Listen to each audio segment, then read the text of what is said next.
Tout compte fait avec vous, Éric Revel. Bonjour Éric. Bonjour Patrick, bonjour à tous. Emmanuel Macron sur tous les fronts. Alors hier avec les politiques jusqu'à 3h du matin. Et là, il a débuté aussi des entretiens en tête-à-tête. Et c'est plutôt discret avec les nouveaux leaders syndicaux.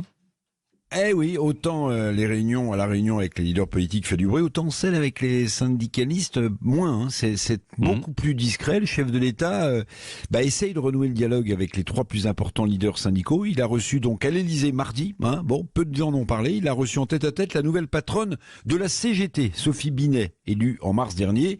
Il recevra dans les jours qui viennent Marie-Lise Léon à la tête de la CFDT depuis le 21 juin.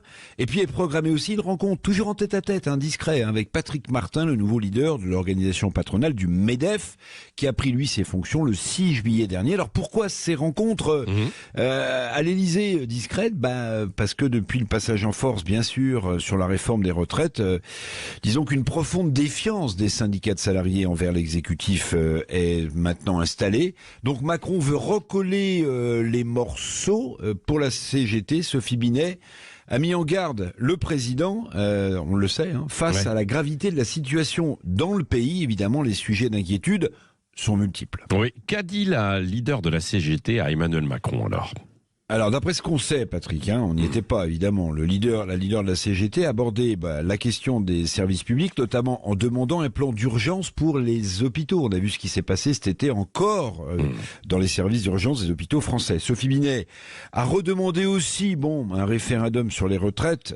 Autre demande de la leader, l'indexation des salaires sur les prix avec la flambée actuelle de l'inflation. C'est vrai que c'est un sujet qui est sur la table. Elle a évoqué aussi la question des périls environnementaux, pour reprendre les termes de Sophie Binet. Est-ce que les réponses du président ont été à la hauteur des attentes de la CGT ? Visiblement non, puisque Sophie Binet a expliqué que son syndicat, la CGT, attendait des actes et des avancées concrètes en faveur des travailleurs. C'est un peu ce qu'ont dit aussi les leaders. À 3h du matin, politique, en quittant l'école de la Légion d'honneur à la Seine-Saint-Denis. On sait qu'Emmanuel Macron, on le sait bien, pas besoin d'être là. Il veut pas de référendum sur la réforme des retraites. Rien d'étonnant, les décrets viennent d'être publiés. Pas plus que le chef de l'État, d'ailleurs, ne veut d'indexation des salaires sur l'inflation. Mais avant de tirer des conclusions hâtives sur ce qu'il faudra précisément retirer de toutes ces rencontres avec les leaders syndicaux et Macron, attendons, comme pour les politiques, que tous ces entretiens soient finis. Il faudrait pas quand même, comme pour son huis clos avec les leaders politiques d'hier jusqu'à 3h du matin, il faudrait pas que ces rendez-vous élyséens avec les leaders syndicaux tournent à la simple discussion, fut-elle de fond.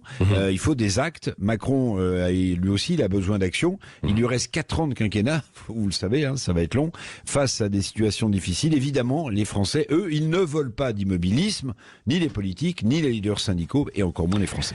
Merci mon cher Éric Revel.